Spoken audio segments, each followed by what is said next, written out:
Kush ishin presidentët që udhëheqën Kosovën që nga pas lufta?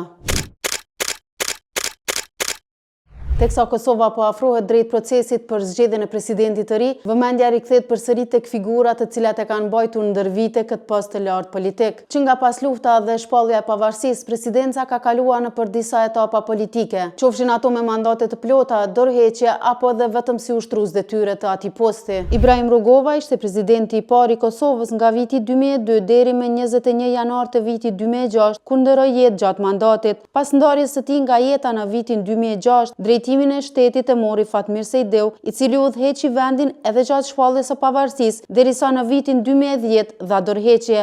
Detyrën e presidentit përkohësisht e ushtroi Jakub Krasniqi nga viti 2010 deri në vitin 2011 në një periudhë tranzicioni. Pas tij ishte Bexhet Pacolli nga muaji i shkurt deri në mars të vitit 2011, mandati të cilit zgjati vetëm pak javë për shkak të vendimit të gjykatës kushtetuese, e cila e shpalli jo kushtetuese mënyrën e zgjedhjes. Më pas në krye të shtetit u zgjodha Atifete Jahjaga, presidentja e parë grua e Kosovës, e cila shërbeu deri në vitin 2016. Më pas presidencën e mori Hashim Thaqi, i cili dha dorëheqje në vitin 2020. Gjatë periudhës tranzitore, detyrën e ushtruese së presidentes e mbajti Vjosa Osmani, e cila më pas u zgjodh presidente dhe vazhdon të ushtrojë këtë funksion. Me vendin sërish në prag të një zgjedhje të re presidenciale, mbetet për tu parë se kush do të jetë emri i radhës që do të hyjë në historinë politike të Kosovës.